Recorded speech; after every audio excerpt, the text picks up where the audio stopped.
Students, a very good evening, and I wholeheartedly welcome you all for Enlightened Educators. And here is one more important doubt clearing session.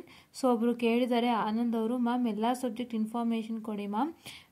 Ma'am fourth sem ಎಲ್ಲ subject passing marks ಹೇಳಿ ma'am, ಎಲ್ಲ ಕನ್ನಡದಲ್ಲಿ ಹೇಳಿ ma'am please.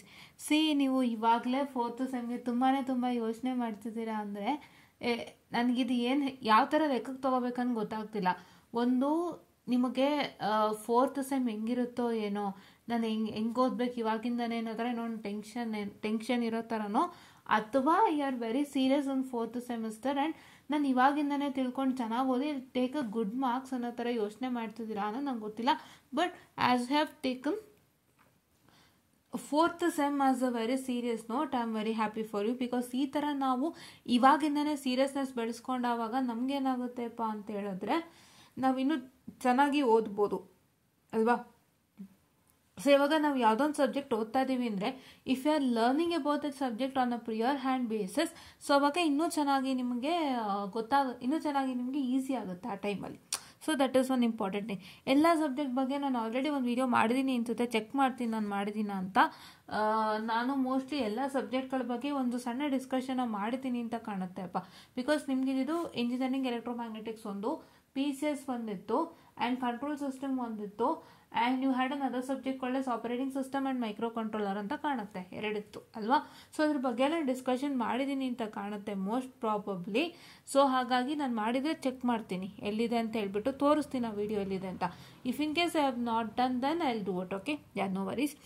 And all subjects information please ಅಂತ ಕೇಳ್ತಿದ್ರು, ಎಲ್ಲ subject ಕೊಡ್ತೀನಿ ನಾನು. ಆ್ಯಂಡ್ ಇದು ಆನಂದ್ ಪಾಟೀಲ್ ಅವ್ರು ಕೇಳಿರೋವಂಥದ್ದು. And Prasuna commented, hi ma'am, when are third sem results. Exam ಬರ್ತಿದ್ದೀರಾ, ಸ್ಟೇಕುಲ್ ಆ್ಯಂಡ್ ಕಾಮ್ ರಿಸಲ್ಟ್ಸ್ ಬರುತ್ತೆ.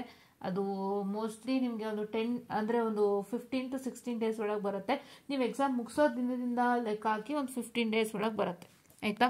And last one, ma'am MCQ papers, Vinay Chougale ಅವರು. ಮ್ಯಾಮ್ MCQ ಪೇಪರ್ಲಿ ಚೆಕ್ ಆಗ್ತವೆ ಮ್ಯಾಮ್, ನನ್ನ ಕಾಲೇಜ್ನವ್ರ ಹತ್ರ ನಮ್ಮ ಕಾಲೇಜ್ನವರೇ ಅಥವಾ VT ಅವ್ರಿಗೆ ಹೋಗುತ್ತಾ. ಯಾವುದೇ ಪೇಪರ್ ಆಗಲಿ, whether it is an MCQ or whether it is a theory paper, ಅದು ಬೇರೆ ಕಾಲೇಜ್ಗೆ ಹೋಗುತ್ತೆ, ಆಯಿತಾ. ಇಲ್ಲಿರುತ್ತೆ, ಅದು ಬೇರೆ ಕಡೆ ಹೋಗುತ್ತೆ, ಬೇರೆ ಪ್ರೊಫೆಸರ್ಸ್ ವ್ಯಾಲ್ಯೂಯೇಟ್ ಮಾಡ್ತಾರೆ, ಆಯಿತಾ. ಸೊ ಹಂಗಾಗಿ it is like scanning thing, correct ಅಲ್ವಾ.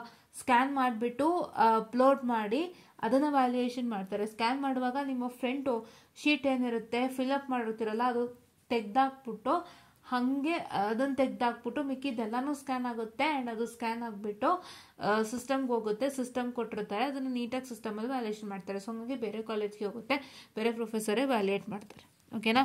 ಆ್ಯಂಡ್ ಇನ್ನೊಂದು ಜಾನ್ ಯೂಸರ್ ಅವ್ರು ಕೇಳಿದ್ರು, ma'am college teachers are not asked to correct the question, it was a backlog subject. Backlog ಸಬ್ಜೆಕ್ಟಲ್ಲಿ ಈ ಥರ ಪ್ರಾಬ್ಲಮ್ ಆದಾಗ, ನಿಮ್ಮ ಕ್ವೆಶ್ಚನ್ ನನಗೆ ಅರ್ಥ ಆಯಿತು ಜಾನ್ ಯೂಸರ್ ಅವರೇ, I understood your question. But ನಾನೇನು ಮೈಂಡಿಗೆ ಹೋಗಿದ್ದು ಅಂದರೆ, ನೀವು ಹೇಳ್ತಾ ಇರೋದು ಒಂದು ನಾರ್ಮಲ್ ಸಬ್ಜೆಕ್ಟ್ಗೆ ಅಂತ ನಾನು ಅಂದ್ಕೊಂಡೆ, ಬಟ್ ನೀವು ಬ್ಯಾಕ್ಲಾಗಿಗೆ ಅಂತ ಹೇಳ್ತಿದ್ದೀರಾ. ಸೊ ಬ್ಯಾಕ್ಲಾಗಿಗೆ ಏನಾಗುತ್ತೆ ಅಂದರೆ, ನಿಮ್ಗೆ ಎಂಥದೇ ಕಷ್ಟ ಬಂದ್ರೂ ಅಲ್ಲಿ ನೀವೇನು ಮಾಡೋಕ್ಕಾಗಲ್ಲ. ಅಂದರೆ in the sense, for example ನಿಮ್ಗೆ ಬ್ಯಾಕ್ಲಾಗ್ ಪೇಪರ್ ಕಷ್ಟ ಬಂತು, if any question is also from out of syllabus ಅಂತಂದವಾಗ, so then what's going to happen is we can't even fight for that. ಈಗ ನಮ್ಗೆ ಔಟ್ ಆಫ್ ಸಿಲೆಬಸ್ ಬಂತು ಅಂದ್ಬಿಟ್ಟು ನಮಗೆ marks ಕೊಡೋದಿಲ್ಲ ಅಲ್ವಾ, ಬಿಕಾಸ್ ಬೇರೆ backlog student they consider the same ಅನ್ನೋ ಥರ ಇರುತ್ತೆ.